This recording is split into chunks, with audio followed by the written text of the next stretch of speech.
69. Tough to get numbers. Well, it's tough to get numbers. Hey, good morning. And here we are in your nation's capital. The breezes are blowing. Willard. Hey, good morning. Hello, Willard.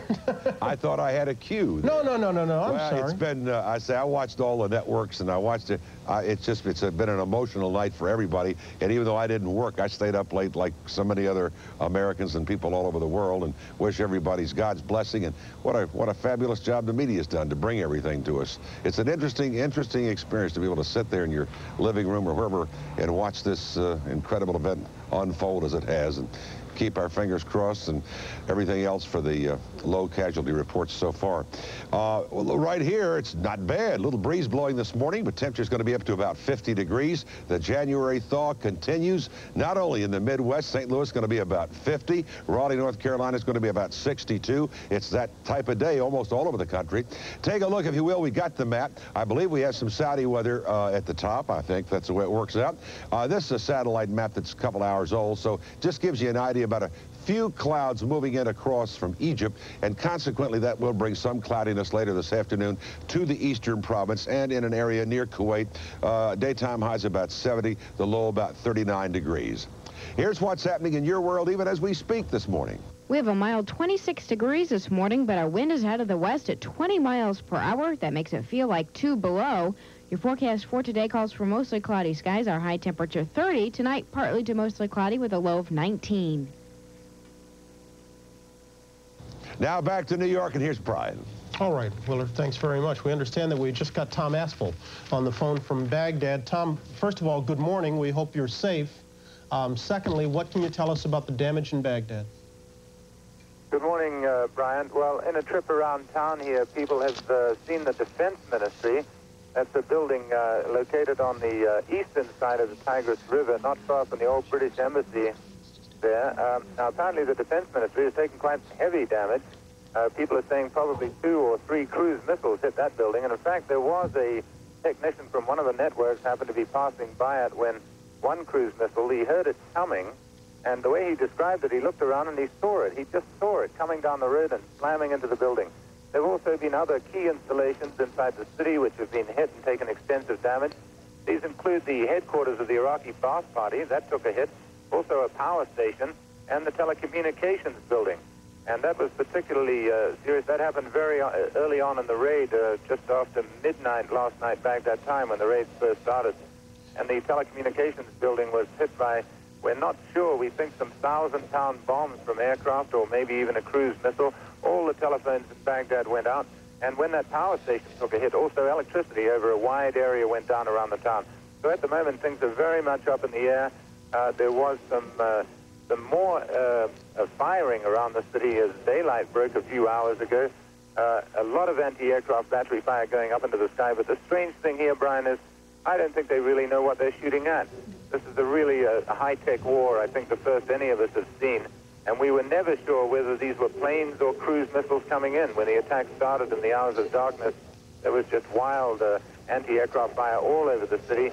And we never really did see a plane, and we barely even heard what was happening. Just the sound of explosion. Tom, I heard CNN's Bernard Shaw a little bit earlier say that from his vantage point, the mosques that were so dear to the Iraqis were untouched. What about the residential areas, civilian deaths? What can you tell us about that?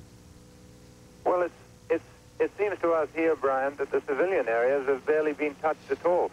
And in fact, several Iraqi citizens who work with the press did show up for work this morning. And of course, they'd all been, they'd lived through the same attack. And they told us that in the areas where they lived, no falling bombs, no missiles or anything, just a lot of anti-aircraft fire. And the only targets which, around the town which we can confirm were hit were those I mentioned, the Ba'ath Party building, the power station and the telecommunications center, and the Defense Ministry. Perhaps even the presidential palace, but it's in such a large garden, of course, there's no way for us to verify the hits.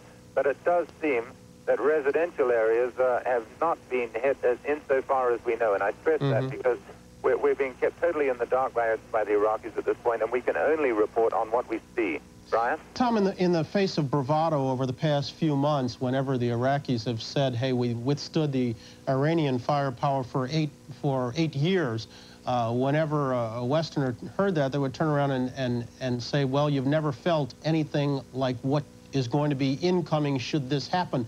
Has it dawned on anyone there that this is a different kind of foe, that maybe this is more force than they expected? You know, Brian, that's a good point. I mean, a lot of them, I think, went into this struggle expecting that sort of Iran-Iraq war thing, but I think it's too early to tell yet. It's my own personal feeling that this was more of the opening round, more of a probing attack. And I think some Iraqis who came out during the daylight hours this morning walked around and suddenly thought, well, is that it? Is that the best they can do? But then I think, you know, as time went on during the morning, they're probably giving it a little more thought and thinking, wow, wait a minute, we're not far from darkness now. What's going to happen tonight? And, of course, they know the numbers of the planes the Americans and the Allies have. I think they've probably sort of stepped back a little, and they've probably thought, wait on, that can't be the worst. Tom, how do they think their own forces did? I mean, it's one thing to say, hey, is that your best shot? Give it to me again. But how do they think their own forces did? What are they hearing about how their defense forces performed in the field? Which, of course, over here, quick answer is not very well. Well, there have been two official communiques issued since the raids first began. The first one, of course, was just an announcement quoting Saddam Hussein as saying that the mother of all battles had begun.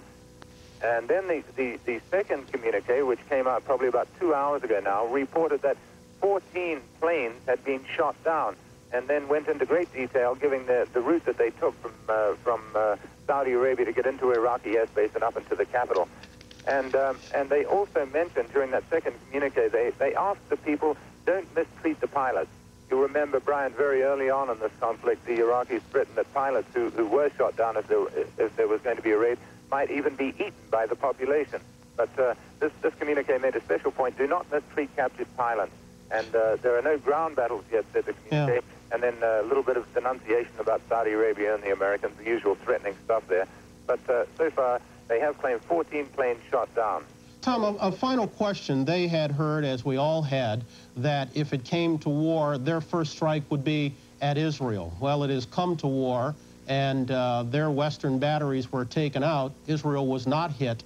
Is anybody there talking about that? Well, they certainly were last night when the attack started, Brian. A lot of people, of course, sort of estimating how long it would take a missile to get from Iraq to Israel and then one to come back the other way. So the first hour was a little tenser, and I think that was on a lot of people's minds. But then we have heard a lot of people here listening to foreign news broadcasts, the Iraqis included in that, or asking us what we think is going on. They have heard that in that first attack, some missile batteries up in the western border area of Iraq, up there, that were the missiles that were aimed at Israel, may well have been taken out in the first moments of the bombing. So I think that thought has receded just a little bit, but again, nobody's really sure, Brian. Nobody knows the size of the force of the attacks if they come back again, and we are sure that they will. But I do think that's something, yes, that's in the back of everybody's mind. All right, Tom Aspell in Baghdad. Stay on the line. We'll get back to you in just a little bit. Right now, we're going to get something on the Israeli view, and Deborah's got that. Yeah, as Tom said, they may well have been able to take out those missile batteries in the western part of Iraq, but no one knows for sure. And until there is any confirmation of that, you can bet the Israeli army will be on the high alert that it has been on for the last several days. With us now from Jerusalem is Israel's Deputy Foreign Minister, Benjamin Netanyahu. Good morning, Mr. Netanyahu. Thank you for being with us. Good morning. First of all, let me ask you, what is your best guess about the state of those missile batteries that presumably are aimed at Israel? Well, we've received reports that they've been destroyed, and we hope that these reports are confirmed as the day goes on. But we do not think that the threat to Israel, although it's been markedly reduced, we don't think it's been removed altogether. So we're keeping the state of alert. We're hoping that nothing transpires. We'd just as well stay out of it.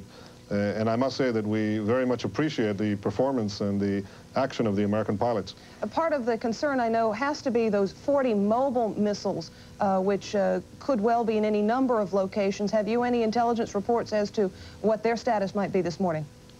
Well, I don't think it would be useful to discuss intelligence on the air. I assure that both Israel and the United States have a regular channel to exchange those views, so we're doing that. Is it safe to say you're still concerned that they may be armed and at the ready? We are not convinced yet that the sources of threat to Israel's population, talking about our families, our children, that those threats have been entirely removed. But we're patient. We can wait a day or two and make sure. And while that wait continues, will your armed forces continue at the state of high alert that they've been on now?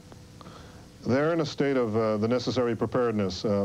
We have prepared for a worse eventuality, as you said, that perhaps even in the beginning of this engagement that the Iraqis would fire missiles at us. Happily, they have not, or they may have been prevented from doing so by your action. But we cannot rule out that they might fire missiles or even try to send planes. These are the two ways that Saddam Hussein can hit the Israeli rear. So we're going to take all the precautions that are necessary. But as I say, we're full of admiration for your actions so far. Well, duly noted. A number of people this morning have also noted their own personal surprise that Saddam Hussein did not retaliate in a more strong fashion than he apparently has with the initial strikes last night. What's your own assessment of that? Are you also a bit bemused by the Iraqi response?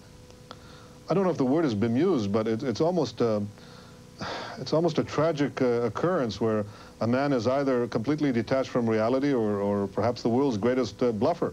But the one thing that he should have understood is he's taking on a superpower like the United States with excellent planes and even better pilots. And to take on such a power means that your sources of fire would be taken out as rapidly as possible. I don't know what he was thinking, but he's surely delivering a great deal of damage to his own people. One would hope that he would draw the necessary conclusions, the appropriate conclusions, and quickly. When you've got someone as threatening as Saddam Hussein, not so very many miles from your own borders, you make a great practice of studying his capabilities and his long-range intentions. Saddam has asked for Iraqi veterans to report in the next 3 days. Does this lead you to believe that he's rearming for his big offensive on down the road, or is it perhaps a pipe dream? Well, I'm sure it's his dream. Whether it's a pipe dream or not, I think is not hard to guess. But there's a grand tradition started by Nasser in the Arab world that you snatch defeat or victory from the jaws of defeat. I don't think that that's going to be the case here. I think that he's up against something that he hasn't yet realized. But in any case, I think what has happened is that he's been exposed. His allies have been exposed. Arafat has called on a war against the United States, against Americans around the world, because he knows that this war is lost. One way or the other, I think that Saddam is going to be defeated. Of that conclusion, I have no doubt whatsoever. Let me ask you, what is the state of affairs in Israel today? Are people going about business as usual? Is there I know schools have been closed in many parts of the country. What is the status today? Well, people are at home. They're watching TV. They're not watching the Today Show because they don't get it. But they're watching a lot of television. They're watching whatever we can transmit. One of the things that I think people appreciate here is not only the brave action of American pilots, but also some of the brave journalists who are reporting from Iraq. I spoke a while earlier to Bernie Shaw, and I think that people in Israel are sitting at home confident that we, if necessary, will defend ourselves, but also appreciative of the degree of courage that has been shown by so many in this crisis. All right. Well, people in Israel may not be watching the Today program this morning, but people in America are very grateful that you were with us on our program this morning. Mr. Netanyahu, thank you for being with us. Thank you. Brian? We'll have to see if they can get the program. One of those smiling broadly as a result of the success of U.S. forces last night is standing by in Washington this morning. He is former Defense Secretary Caspar Weinberger, and the smile in part results from the fact that much of the heretofore untested equipment that performed so well last night was bought on the Secretary's watch. And for that, congratulations, Mr. Secretary. Good morning. Thank you for being with us. Are you surprised? No, I'm not surprised at the performance, and I'm not surprised at the skill and daring of our troops and pilots. That has been one of the happiest things that I encountered during all the years that I was there. I think the equipment is performing very well, and I think that we will make a remarkably good showing. I think we've already done extraordinarily well. We apparently achieved complete tactical surprise, because just as when we went in a much smaller action against Libya, all the lights were on in Tripoli, all the lights were on in Baghdad last night.